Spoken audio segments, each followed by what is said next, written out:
அன்பு TN tax 24 நேயர்களுக்கு வணக்கம். நம்முடன் இன்று இணைந்திருப்பவர் சிவகங்கை மாவட்டத்திலிருந்து மாநில மகளிரணி செயலாளர் பாஜகவிலிருந்து திருமதி ஜெயமணி அவர்கள். அதிரடியான கருத்துக்கு சொந்தக்காரர்னு சொல்லலாம். நிறைய பேஸ்புக் பதிவுகளாக இருக்கட்டும், இல்லைன்னா யூடியூப் கருத்துக்களாக இருக்கட்டும், எதற்குமே பயப்படாம தன்னுடைய கருத்தை, தன் மனதில் தோன்றும் எண்ணங்களை உடனேயே தெள்ள தெளிவாக எடுத்துரைப்பதில் வல்லவர்னு சொல்லலாம். வாங்க மேம், வணக்கம். வணக்கம். வணக்கம் மேம், வணக்கம். ரொம்ப நாள் கழிச்சு உங்களை பாக்குறோம். 400 உண்மையாகவே மிகப்பெரிய டார்கெட்டா? 400 மிகப்பெரிய டார்கெட்டா அப்படின்னு கேக்குறீங்க. பிஜேபியோட அசுர வளர்ச்சிக்கு அது உண்மையான டார்கெட் கிடையாது. அசாதாரணமா எடுத்திருக்கலாம். ஆனா என்ன நடந்தது அப்படின்னு பார்க்கும்போது ஒரு சின்ன சின்ன விஷயங்களால அது போக வாய்ப்பு இருக்கு. இன்னும் காங்கிரஸ் கட்சி முடிஞ்சிருச்சு, அதோட அத்தியாயம் முடிக்கப்பட்டது அப்படின்ற பட்சத்துல மறுபடியும் அந்த 60 ஆண்டுகள் ஆட்சியில பிடித்தவங்க இருப்பாங்க இல்லையா, 60 ஆண்டுகள் அந்த ஆட்சி சுகித்தவங்க இருப்பாங்க இல்லையா, அந்த முதியோர்கள்லாம் திருப்பி அவர்கள்லாம் உயிர் பெற்ற மாதிரி கொஞ்சம் இந்த ஐஎன்ஏ கூட்டணி கொஞ்சம் சாதாரணமா நினைச்சிட்டோமோன்னு நினைக்கிறேன். இன்னும் கொஞ்சம் வெகுவான வேலைகள் பார்த்திருந்தா, இன்னும் துரிதமான வேலைகளை முன்னெடுத்திருந்தா இந்த 400 கண்டிப்பா இலக்கு அடைஞ்சிருக்கலாம். இது 400 ஒண்ணு பெரிய விஷயமே கிடையாது. பாஜகவுக்கு 400 என்பது பெரிய இலக்கு கிடையவே கிடையாது. அவங்களோட அசுர வளர்ச்சிக்கும் மோடிஜியோட 10 ஆண்டு கால வளர்ச்சிக்கும் நாட்டை வழிநடத்தின அமைப்புக்கும் 400 ஒரு பொருட்டே அல்ல. சாதாரணமா எடுத்திருக்கலாம். ஆனாலும் இன்னும் சின்ன சின்ன விஷயங்கள்ல முன்னெடுத்திருந்தா இந்த 400 கண்டிப்பா இலக்கை அடைந்திருக்கலாம்.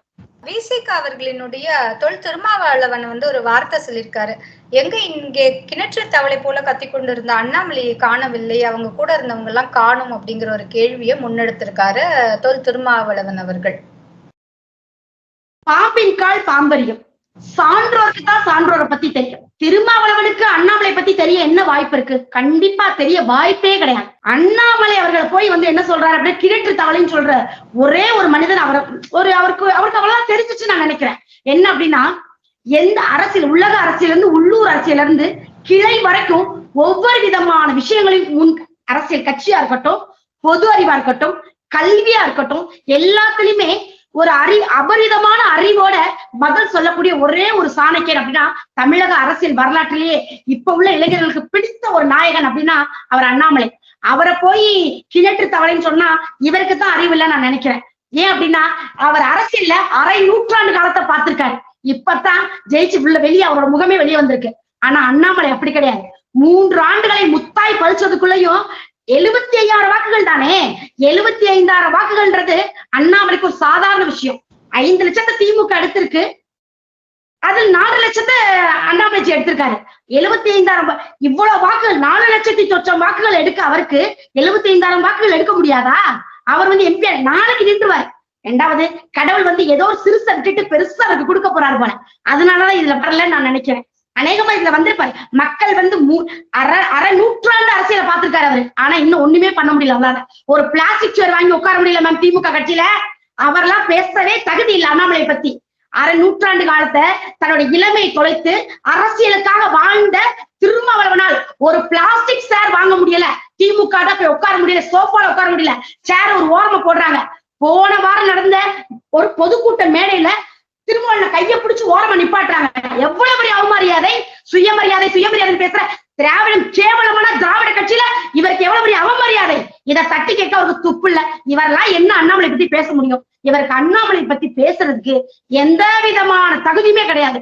3 ஆண்டை முத்தாய் பதித்த அண்ணாமலைக்கும் அரை நூற்றாண்டில் அரசியலை குலைத்த திருமாவளவனுக்கும் வேறு முகம்.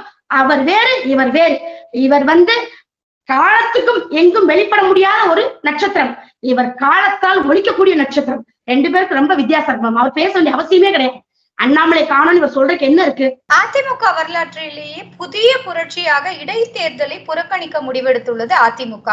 அப்ப அவங்க சொன்னது போல பங்காளி கட்சிக்கு பாங்கா விட்டு தராங்களோ? 2 விஷயம். ஜெயலலிதா அம்மையார் இறந்ததுக்கு பின்னாடி அவங்களோட மறைவை தோண்டி எடுப்பேன் வீரவசனம் பேசி முதல்வர் பதவி ஓட்டு கேட்டார், வாக்கு கேட்கும் போது மு.க. ஸ்டாலின் அவர்கள். ஆனா இன்னைக்கு வரைக்கும் மௌனம் சாதிப்பது ஏன் மௌனம் சாதிக்கிறாரு? அதுதான் என்னோட கேள்விக்கு காரணம். அதற்கு எடப்பாடியாருன்னு ஒரு கால் படிந்த பாவம் தான். அவர் எப்படி சசிகலா அம்மையார் மேல தவழ்ந்து காலில் விழுந்து இந்த ஆட்சியை பிடிச்சாரோ, இந்த ஆட்சியும் அவளோட உரிமையும் தக்க வைக்கிறதுக்காக, அவரோட இரட்டை சின்னத்தையும் அவர் பக்கம் நியாயத்தை தக்க வைக்கிறதுக்காக மு.க. ஸ்டாலின் அவர்கள் காலில் கூட விழுந்திருக்கலாம் இல்லையா? இதுக்கு ஒண்ணும் பெரிய விஷயம் கிடையாது. அந்த ஒரு இதுக்காக கூட அவர் இது வரைக்கும் வாய் திறக்காம இருக்கலாம். அவரை இவர் பாவனும் அவர் இவர் பாவம் சொல்லி ரெண்டு பேரும் ஒரு சமரச உறவை வைத்துக் கொண்டிருக்காங்க. சமரச கள்ள உறவை வைத்துக் கொள்கிறார்கள். அதுதான். ஆனா அது தமிழக மக்களுக்கு தெரியாம அதிமுக அவங்க எல்லாம் ரொம்ப குமுறாங்க என்ன நடக்குது அப்படின்னு. சண்டை வந்து வெளி ஊடகங்கள் சொல்ற மாதிரி பாஜக அண்ணாமலைக்கும் எடப்பாடியாருக்கும் இல்ல சண்டை, திமுகவுக்கும் அதிமுகவுக்கும் இல்ல நட்பு, கள்ள நட்புறவால் இவங்க அண்ணாமலையோட தலையை உருட்டுறாங்க. ஆனா உண்மையான பிம்பம் என்ன அப்படின்னா, அவர் நல்லவர், அவர் வாட்டுக்கு ஒரு அரசியல் தான் பாக்குறாரு. யாருனாலும் இல்லைங்க, விஜய் வரேங்கனார், வாங்க அண்ணன் சீமான வாழ்த்தினாரு, ரொம்ப நல்ல வாக்குகள் எடுத்திருக்கீங்க அப்படின்னு அவரை வாழ்த்தினாரு. அப்பேற்பட்ட குணமுடையவர் ஏன் எடப்பாடியை மட்டும் வேணாம்னு சொல்ல போறாரா? இல்ல. காரணம் என்ன அப்படின்னா, இவருக்கு தெரிஞ்சிருக்கு அவர் வந்து அறிவு சார்ந்த பெருந்தகை இல்லையா, யார் யாரோட கள்ள உறவை வச்சிருக்காங்க, அரசியல யார் நம்மளை தட்டி விட்டுருவாங்க, நம்மளோட கட்சி யார் அழிக்க வந்திருக்காங்க அப்படின்ற எல்லாத்தையுமே அலசி ஆராயக்கூடிய ஒரு மாமனிதர். அதனால திமுகவிற்கும் அதிமுகவிற்கும் எடப்பாடியார் வந்து மு.க. ஸ்டாலின் அவர்களின் கள்ள உறவை கண்டுதான் அவர் வேணாம் அப்படின்னு ஒதுக்குனாரு. அதுதான் காரணமே தவிர கண்டிப்பா வந்து இந்த விஷயத்துல வந்து அவர் தான் நம்ம பாவம். ஏன்னா எடப்பாடி வந்து ஸ்டாலின் எதிர்த்தானா அவர் நிலைமை என்ன ஆகும்? எவ்வளவு பிரச்சனை. அம்மா ஜெயலலிதா அவர்கள் அவர் சொன்ன வீரவசனமா என்ன பேசினாரு, ஒரே நான் ஆட்சிக்கு வந்த மறு வாரமே நான் என்ன செய்வேன், அம்மையார் இறப்புக்கு யாரெல்லாம் காரணம்னு அந்த வழக்க தோண்டி எடுத்து கொடநாடு வழக்கமோ கொண்டு வருவேனாரு. ஆனா 3 ஆண்டு முடிஞ்சு 4வது ஆண்டு அடி வச்சாலும் இன்னும் அதை பத்தி வாயே திறக்காது. காரணம் எடப்பாடியா இருக்காதான், பாவம் இல்ல, அவர் என்ன செய்வாரு, அதனாலதான் அமைதியா இருக்காரு போல. அதாவது தமிழக பாஜக தலைவர் அண்ணாமலை வந்து ஒரு காட்டமான ஒரு அறிக்கையை கொடுத்திருக்காரு. கிட்டத்தட்ட எப்பவும் போல வழக்கம் போல பக்கங்கள் தாண்டும் இந்த அறிக்கையில் ஒரு சில இடத்தில் வந்து ஒரு டாப்லர் காலம் போட்டு இந்தந்த தேதியில இந்தந்த இடத்துல கொலை கொள்ளை நகரமாக மாறி இருக்கிறது, சென்னையில் தலைநகர் வந்து கொலை நகரமாகும் அப்படிங்கிற மாதிரியான ஒரு கான்செப்ட்ல அவர் வந்து ஒரு அறிக்கை கொடுக்கிறாரு. இதை பற்றி உங்கள் பார்வை? அரசியல் அண்ணாமலை அப்படின்றவர் வந்து எப்படி ஈடி ரெய்டு அதெல்லாம் அவரால் வந்துச்சுன்னு சொல்றாங்க. அதெல்லாம் இல்ல. இவங்க செய்த பாவத்திற்கு தக்கப்படி பிரமாணமா என்ன நடக்குதுன்னா, மேல இருந்து நீதிமன்றம் அவரோட வழக்கை தூண்டி எடுக்கிறாங்க. அது போல கொலை வழக்குகளும் இவங்க செய்த குற்ற பின்னணிகளும் கண்டிப்பாக தோண்டி எடுக்கப்படும். ஒவ்வொருத்தரும் ஒவ்வொரு அமைச்சர்களும் அமைச்சர் குடும்பங்களும் அவர்களை சார்ந்தவர்களும் செய்த அத்தனை விதமான தேச குற்றங்களும் அவர்களுக்கான கட்சி துரோகங்களும் அனைத்தும் தோண்டி எடுத்து வெளியேற்றப்படும். இது கண்டிப்பா நடக்கும் மேம். ஏன்னா அதை வந்து அண்ணாமலை பட்டியலிடுறாரே தவிர அதுக்கப்புறம் தக்க நடவடிக்கை எடுத்து கொடுத்தாதானே. யாருமே வாய் திறக்கல அப்படின்னா இதெல்லாம் அப்படி மங்கி போயிரும்ல. அதுக்கு ஒரு ஆசன் வேணும்ல. கண்டிப்பா வந்து ஒரு டீச்சர் இருந்தா தான் ஒரு மாணவனை வந்து நல்வழிப்படுத்த முடியும். அது மாதிரி தமிழகத்துல ஒரு நல்ல ஒரு அரசியல்வாதி வந்தா மட்டும்தான் மக்களுக்கு நல்லதொரு ஆட்சியை கொடுக்க முடியும். அப்படிப்பட்டவர் தான் அண்ணாமலை அவர்கள். அவர் என்ன செஞ்சிருக்காரு, நாங்க தண்டிக்கப்படுறது அவர் இல்லையே, இந்த குற்றங்கள் நடந்திருக்குன்னு பட்டியலிட்டு இருக்காரு. அதை மிச்சத்தை நீதிமன்றம் பாத்துக்கிறோம். நீதிமன்றம் பார்த்து அதற்கான தக்க நடவடிக்கைகளை எடுத்து கண்டிப்பா பரிசீலிக்கப்படும், அவர்களுக்கு தக்க தண்டனை வழங்கப்படும். பொதுவாகவே இந்த 3 ஆண்டு கால ஆட்சியில் நீங்க எதை சாதனையா பாக்குறீங்க? தமிழக அரசியலின் 3 ஆண்டு கால சாதனைகள்னு எவ்வளவுமே சொல்லாமே மேம். அவங்க எவ்வளவு செஞ்சிருக்காங்க. 1, மதுவாலையே பிரத்யேகமா பெண்களுக்கு டாஸ்மார்க் அமைத்தது முதல் சாதனை. 2வது, இலவச பேருந்துன்ற பேர்ல மகளிரை கொச்சைப்படுத்தி அவமானப்படுத்தி 100 மீட்டர் தள்ளி நின்று பெண்களை வந்து இழிவுபடுத்தி ஏத்துன பேருந்து ஓசிதானே அப்படின்னு சொல்லி கேவலப்படுத்தின அமைச்சர்கள். அதற்கடுத்து என்ன பண்றோம் அப்படின்னா, என்ன பாக்குறோம் அப்படின்னா, நாங்க தர்ற 1000 ரூபாயில தான் நீங்க ஃபேர் அண்ட் லவ்லி லிப்ஸ்டிக் எல்லாம் போடுறீங்க அப்படின்னு சொன்ன அமைச்சர்கள். கவுன்சிலர்களோட கணவன்மார்கள், கவுன்சிலர் மனைவிமார்கள், கணவன்மார்கள், அவங்க வீட்டு ஆட்கள் வந்து பொதுமக்களுடைய பண்ற அராஜகங்கள், இப்படி அடுக்கடுக்க அவங்க சாதனைகள் எத்தனையோ சொல்லிட்டு போலாம் மேம். அவங்க 1-2 சாதனை செஞ்சிருக்காங்க.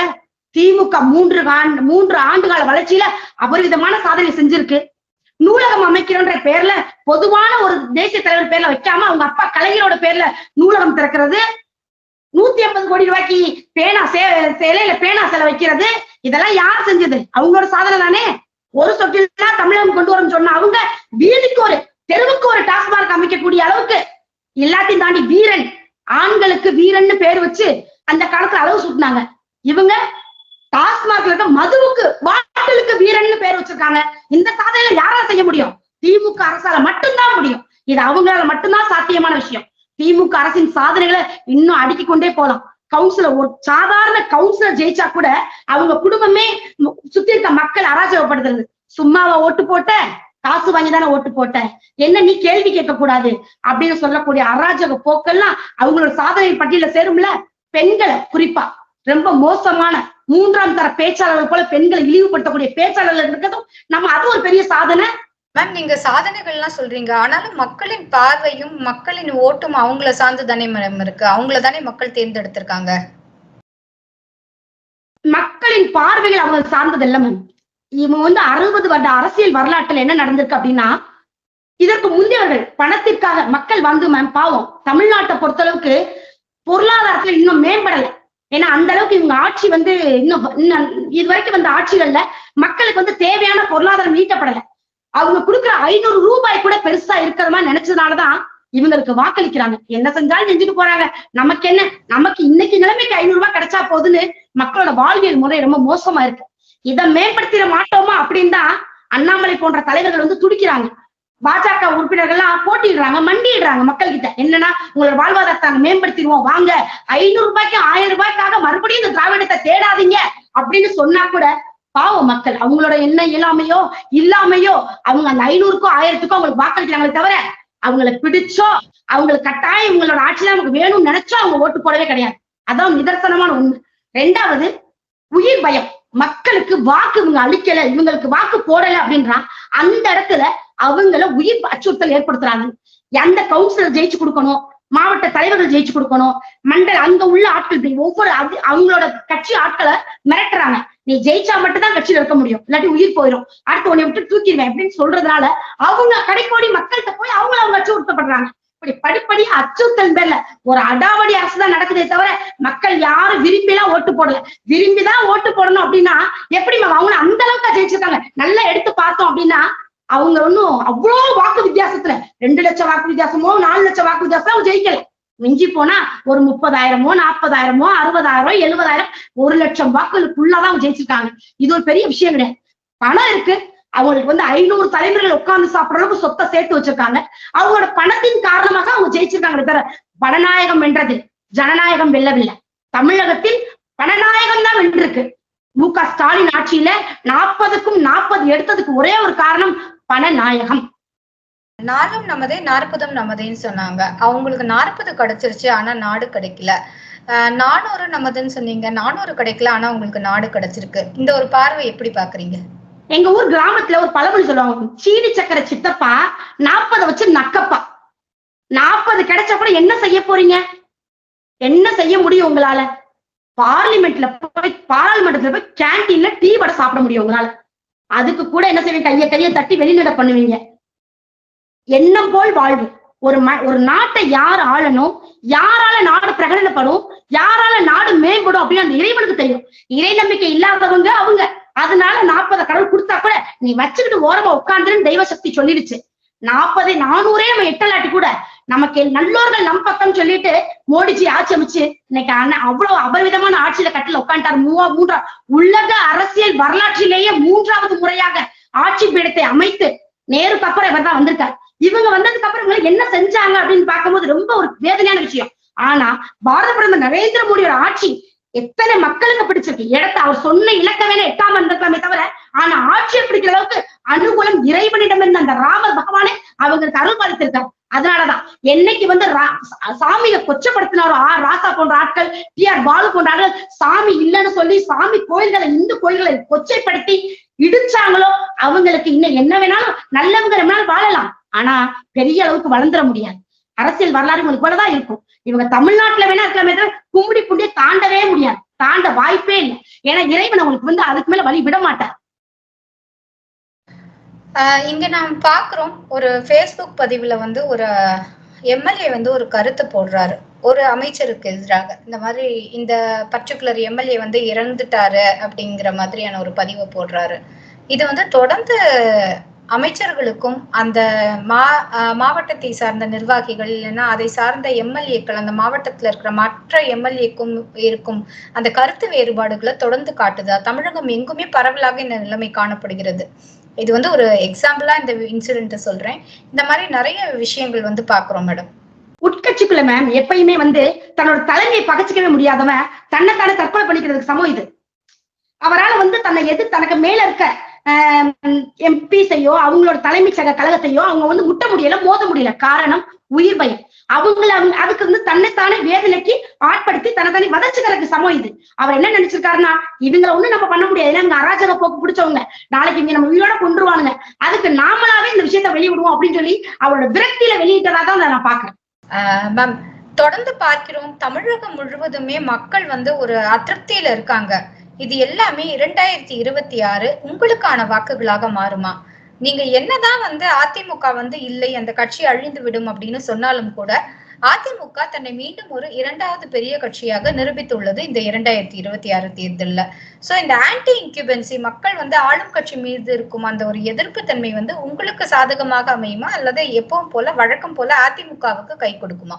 இந்த கடந்த தேர்தல் நம்ம பார்த்தோம் அப்படின்னா 7 இடங்களில 2வது கட்சி அப்படின்னு தமிழகத்துல பெரிய கட்சின்னு தான் சொல்றோம். ஆனா 7 இடங்கள்ல அதிமுக டெபாசிட் இழந்திருக்கு. அது மிகப்பெரிய வீழ்ச்சி தானே. ஒற்றை தலைமை இல்லாத ஒரு ஆளுமை இல்லாத ஒரு கட்சியா அதிமுக இப்ப திகழுது.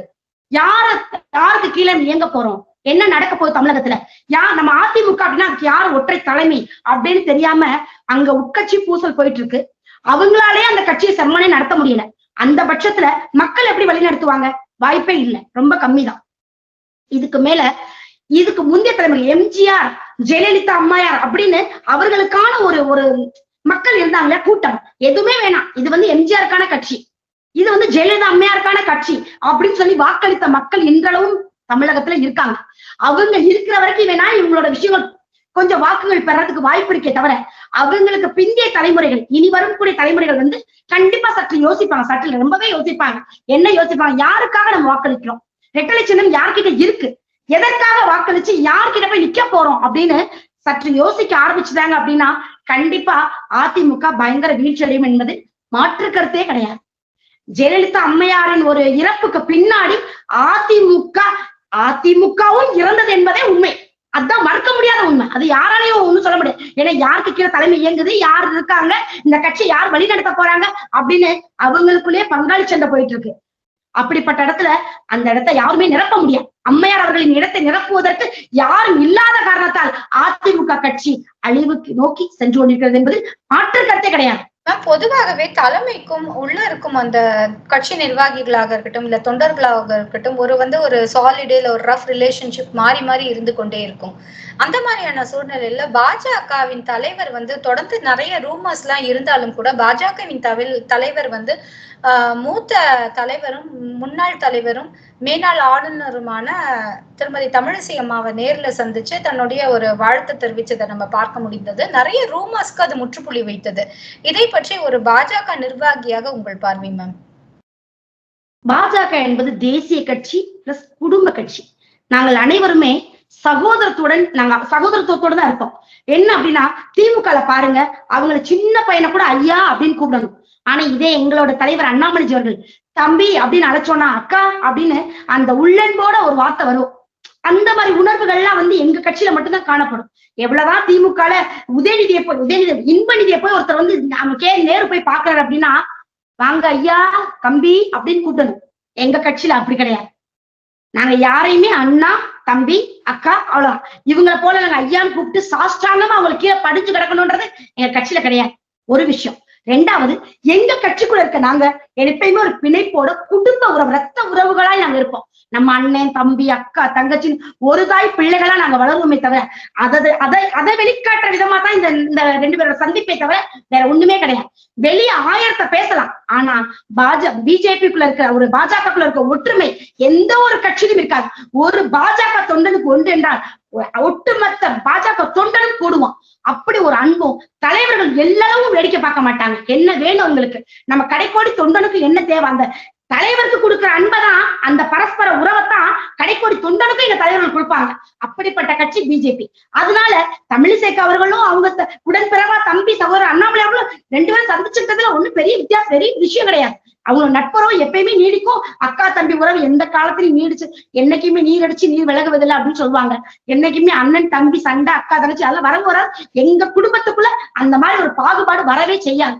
நாங்க இன்முகமா ரொம்ப ஒரு அந்யூன்யமா தான் நாங்க கட்சியை வளர்ப்போம். இன்னும் தமிழகத்துல ஜெயிச்சு காட்டுவோம். 2024 40 கிடைத்ததை பார்க்கும்போது இது திமுகவுக்கு கிடைத்த வாக்குகளா, இல்லைன்னா திமுகவினுடைய கூட்டணி கட்சிகளினுடைய பலம், அது விசிகாவாக இருக்கட்டும், இல்லைன்னா சிபிஐ ஆக இருக்கட்டும், சிபிஎம் ஆக இருக்கட்டும், காங்கிரஸ் ஆக இருக்கட்டும், திமுகவாக இருக்கட்டும், இந்த மாதிரி 5 முகங்கள் இருக்கு இல்லையா, அவங்களுடைய கூட்டணிக்கு கிடைத்த வாக்குகளா, இல்லைன்னா திமுகவுக்கு தனியாக அவங்களுக்காகவே பெறப்பட்ட வாக்கு வங்கியா பாக்குறீங்களா? அதை திமுகக்கு மட்டும் கிடைச்ச வாக்கு வங்கி அப்படின்னு அவங்க தனிக்கிழமை நின்றுக்கணும். இத்தனை கூட்டணி கட்சிகளை சேர்த்துக்க கூடாதுல்ல. அவங்க இத்தனை கூட்டணி கட்சிகளால மட்டும்தான் இந்த இடத்த தக்க வைக்க முடிஞ்சிச்சு. தனிப்பட்ட முறையில ₹1 பணம் கொடுக்காம, யாரோடைய கூட்டணி அமைக்காம, மு.க. ஸ்டாலின் அவர்கள் தனித்து போட்டியிட்டு இப்படி ஒரு 40க்கு 40 வெற்றியை வெற்றி எடுத்தா மட்டும்தான் இதை அவங்களோட வெற்றியை நாங்க சொல்லுவோமே தவிர சொல்ல முடியாது. ஏன்னா அவங்க எடுக்கவும் முடியாது. அவங்களுக்கு இருக்க ஒரே பலம் அவர்களது கூட்டணி தான். கூட்டணிக்கு என்ன பலம் அப்படின்னா, அவரவர் ஜாதிகளை அடிப்படையாக கொண்டு அந்த தலைவர்கள் தன்னோட சொந்தங்களை அமைத்து ஒரு கட்டுக்கோப்பான கட்டமைப்பை மு.க. ஸ்டாலின் அவர்களுக்கு கொடுக்குறாங்க. அதனால அது தமிழகத்துல இன்னைக்கு வரைக்கும் திமுக ஆட்சி அமைக்கிறதை தவிர அதை தாண்டி வேற ஒண்ணுமே கிடையாது. அந்த கூட்டணியை தன்னுடைய கைக்குள் வைத்திருப்பது கூட ஒரு ராஜதந்திரம் தானே மேடம்? அப்பனா அந்த ராஜதந்திரத்துல ஸ்டாலின் PhD வாங்கியிருக்காரா? அந்த ராஜதந்திரம் சொல்ல முடியாது, அது அவர் வச்சிருக்கல மேம். அவரை கூட இருக்க கூட்டணி கட்சிகள் தான் வச்சிருக்காங்களே தவிர ராஜதந்திரம் அவருக்கு கிடையாது. ராஜதந்திரம் கூட்டணி கட்சிகளுக்கு தான் இருந்து அவரவர் அவங்க வச்சிருக்காங்களே தவிர அவர் பார்த்து சப்போர்ட் பண்ணா மட்டும்தான் முதல்வர் இருக்க முடியும். தனித்து போட்டியிடக்கூடிய தன்மையை அவர் ஏற்படுத்தி கொடுத்தார். அந்த ராஜதந்திரம் அவர் கையில வச்சிருந்து அவர் தனக்கான அமைப்புகளை ஏற்படுத்தி இருந்தா அவங்க சொல்லலாம். ஆனா அப்படி இல்லை. திருமாவளவனா இருக்கட்டும், மற்ற எல்லாருமே அவங்களுக்கான ஜாதிய கட்சிகளை ஏற்படுத்தி அவங்களோட உணர்வுகளை அவங்களுக்கான மக்களை ஒரு கட்டமைப்பை ஏற்படுத்தி அவரை மு.க. ஸ்டாலினுக்காக சப்போர்ட் பண்ண சொல்லி கொடுக்குறாங்களே தவிர அவர் தனித்து போட்டியிட்டால் இப்படி வெற்றி எந்த காலத்தில் நம்மளுக்கு பார்க்கவும் முடியாது, சாத்தியமும் கிடையாது. நாம் தமிழரை சார்ந்த சீமான் கூட ஒரு இடத்துல சொல்றாரு, தனித்து போட்டியிடுங்க, என்னை தாண்டி நீங்க ஒரு இண்டிவிஜுவலான்னு 3 முறை சொல்றாரு. தனித்து போட்டிட்டு என்னை தாண்டி நீங்க ஒரு வாக்கு வாங்குங்க அப்படின்னு சொல்லிட்டு குறிப்பா பாஜகவை சொல்றாரு சீமான் அவர்கள். ஆனா சீமான் தனியா தான் நிக்கிறாரு. மற்ற திராவிட கட்சிகள், தேசிய கட்சிகள் எல்லாம் இருக்கும்போது தமிழ் தேசியம் பேசும் சீமான் தனியா தான் நிக்கிறாரு மேடம் களத்துல. அண்ணன் சீமான் எல்லாத்துக்கும் ஒரு படி மேல உண்மையில நல்ல வாக்கு வாங்கியிருக்காரு. அண்ணாமலை சொன்ன மாதிரி அவருக்கு ரொம்ப பெரிய வாழ்த்துக்கள் தான். ஆனாலும் கூட அவரையும் நம்புறதுக்கு சில இளைஞர்கள் இருக்காங்க அப்படின்னு நினைக்கும் போது கொஞ்சம் வேதனையா தான் இருக்கு. என்ன அந்த வேதனை அப்படின்னு பார்க்கும்போது அவர் சொன்னாரு, நான் ஒரு இலங்கை தமிழரை தான் திருமணம் பண்ணுனா நான் ஒரு விதவை பெண்ணுக்கு நான் ஆதரவு கொடுத்து அவங்களுக்கு நான் மறுவாழ்வு கொடுப்பேன் அப்படின்னு சொன்னாரு. இந்த மாதிரி நான் ஒரு தமிழ் தேசியம் அப்படி தமிழ் அப்படின்னு பயங்கரமா பேசுற அவரு ஒரு தெலுங்கு பொண்ணை திருமணம் பண்ணிருக்காரு. பசங்களை கொண்டு போய் ஐசிசி சிலபஸ்ல படிக்க வச்சிருக்காரு. அது போக அவர் வீட்டுல கூட நாய்க்குட்டி கூட வெளிநாட்டு நாய்க்குட்டி தான் வளர்க்கிறாரு. தமிழக நாய்க்குட்டியோ இந்திய நாய்க்குட்டியோ கிடையாது. அப்படிப்பட்ட சீமான் என்ன வேணாலும் பேசலாம். தன்னோட வாழ்வியல் முறையில அதை கடைபிடித்து தானே மத்ததெல்லாம் செய்யணும். ஆனா இல்ல, அவருமே சராசரி அரசியல்வாதி போல மக்களை ஏமாற்றத்தான் செய்யறாரு தவிர அவர் ரகசிய கூட்டுறவு வச்சிருந்தாலும் செய்யறாரு. இதே அவர் ஸ்டாலின் கிட்டயோ சபரீசன் கிட்டயோ உதயநிதி ஸ்டாலின் கிட்டயோ அவரும் பேசத்தானே செய்யறாரு. ஒரு ரகசிய உறவு வச்சிருக்கதான் செய்யறாரு. அவங்க அரசியல் ஆளுமையிலே வெளி பிம்பத்துக்கு எதை வேணாலும் பேசுறாங்களே தவிர உள்ள உற்று நோக்கி பார்க்கும் போது எல்லாரும் இவங்கள மாதிரி ஆட்கள் எல்லாம் சீமான் போல ஆட்கள் மக்கள் பாவம் வரும் இளைஞர்களை ஒரு மூளைச்சலவை செய்யறாரு. அதனாலதான் அந்த வாக்கு. ஆனா உண்மையை சொல்லணும் அப்படின்னா அவர் வீட்டுல இருக்க நாய்க்குட்டி கூட இந்திய நாய்க்குட்டி கிடையாது. எதுவுமே இந்திய பொருளோ தமிழ் தேசியமோ அவர் பேசுற எதுவுமே உண்மை இல்லை.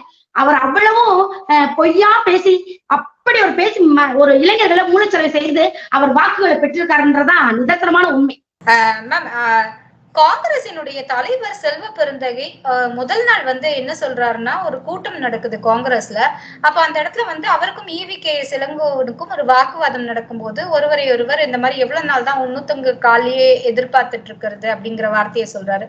அதே மறுநாள் விளவங்கோடு MLA அவர்கள் MLA-வாக அந்த பதவியேற்ற விழா, அது இல்லைன்னா அந்த ஒரு சின்ன ஃபங்க்ஷன் மாதிரி முதல்வர் தலைமையில் நடக்கும்போது அந்த இடத்துல அதை முடிச்சுட்டு வெளியில வந்தோடனே என்ன சொல்றாரு, முதல்வரின் தலைமையின் கீழ் விளவங்கோடு முன்னாடி காங்கிரஸ் விஜயதரணி இருந்தபோது 20,000 வாக்குல தான் ஜெயிச்சாங்க. ஆனா இப்போ 50,000 வாக்குல ஜெயிச்சிருக்கோம். ஏன்னா அதுக்கு காரணமே இந்த நல்லாட்சி தான் அப்படின்னு சொல்றாரு. முதல் நாள் இதே செல்வ பெருந்தகை வேறொரு ஸ்டேட்மெண்ட் கொடுக்க, மறுநாள் மற்றொரு ஸ்டேட்மெண்ட் கொடுக்க. இந்த 2 ஸ்டேட்மெண்ட்ல எது மேடம் உண்மை? செல்வ பெருந்தகைக்கு மற்றொரு பெயர் பச்சோந்தி. தன் நிறத்திற்கும் இடத்திற்கும் ஏற்றாற் போல் மாற்றக்கூடிய ஒரு உயிரினம் தான் பச்சோந்தி. அது போலதான் ஒரு பேச்சு. ஒரு நாளைக்கு ஒரு மேடைக்கு ஒரு பேச்சு, ஒரு நாளைக்கு ஒரு பேச்சு அப்படின்ற பேர்ல அவர் எதையாவது ஒரு நாள் சொல்லிட்டு இருக்காரு. புரட்சி பாரதம் அப்படின்ற ஒரு கட்சியில முதல் போய் சேர்ந்தார். அவர் சேர்ந்தது அவர் யார்ட்ட பூ ஜெகன்மூர்த்தி தான் போய் சேர்ந்திருக்காரு. சேர்ந்த உடனே அவர் ரிசர்வ் வங்கியில ஒரு பியூன் வேலை கேட்டு ரொம்ப அவர் கஷ்டப்படுத்தி அவர்கிட்ட ரொம்ப தாழ்மையா கேட்டு கெஞ்சி ஒரு ரிசர்வ் வங்கியில ஒரு பியூன் வேலைக்கு போய் சேர்ந்திருக்காரு. அந்த வேலைக்கு சேர்ந்த அவரு 5 கட்சி அமாவாசை மாதிரி இன்னைக்கு 5 கட்சிகள் தாவி புதிய தமிழகம், திருமாவளவன், அவற்ற மாயாவதி, சமாஜ்வாடி பார்ட்டி, அது போக காங்கிரஸ் வந்து இப்ப நிக்கிறார். இப்ப திமுகவுக்கு அதீதமான முட்டு கொடுக்கக்கூடிய செல்வ பெருந்தகை. காரணம் என்ன அப்படின்னா, பியூனா இருந்த அவரு இன்னைக்கு லண்டன்ல தனியா தன்னோட பேர்ல, தன்னோட மனைவி பேர்ல கல்லூரி ஒன்று நடத்துற அளவுக்கு ஒரு பெரிய அதீதமான பெரிய கோடீஸ்வரனா மாறி இருக்காரு. காரணம் அவரோட திமுகவுக்கு முட்டு கொடுத்து காங்கிரஸ்ல அவர் இருக்கிறது தான் இன்னைக்கு வரைக்கும். இவரெல்லாம் ஒரு பேசுறதுக்கு எந்த விதமான தகுதியுமே இல்லாத ஒரு ஆள். ஒரு மேடைக்கு ஒரு பேச்சு, ஒரு நாளைக்கு ஒரு பேச்சு, ஒரு நிமிடத்திற்கு ஒரு பேச்சுன்னு சொல்லி இவரோட பேச்சுக்களை பச்சோந்தி மாதிரி மாத்திக்கிட்டு போற இவரு அரசியல் களத்துல நம்மளை பத்தி விலவங்கோடு தொகுதியை பத்தி பேச இவருக்கு என்ன இருக்கு? 50,000 வாக்குகளை ஜெயிப்போம் அப்படின்றது வந்து எந்த விதத்துல சாத்தியம் தெரியல மேம். அதான் சொல்றேன், மக்கள் வந்து ஜனநாயகத்தை விரும்பாமல் தமிழகத்துல பணநாயகத்தை விரும்புறதுனாலதான் இன்னும் திமுகவின் இவ்வளவு செல்வ பெருந்தகை போன்ற ஆட்கள் எல்லாம் இன்னமும் தமிழகத்துல அரசியல் பேசிக்கிட்டு இருக்காங்க, அரசியல்ல நிக்கிறாங்க. அதுதான் காரணமே தவிர செல்வ பெருந்தகை வந்து ஒரு பொருட்டே கிடையாது. பேசுறதுக்கு எந்த விதமான தகுதியுமே இல்லாத ஒரு எம்எல்ஏ. அதுல எந்த மாற்று கருத்துமே கிடையாது. ரொம்ப நன்றி மேடம். இத்தனை நேரமும் அழகாகவும் தெளிவாகவும் நிறைய விஷயங்களை எங்களுக்காக எடுத்து சொன்னீங்க. மீண்டும் நல்லதொரு சந்திப்பில் சந்திக்கலாம். நன்றி, வணக்கம். நன்றி, வணக்கம்.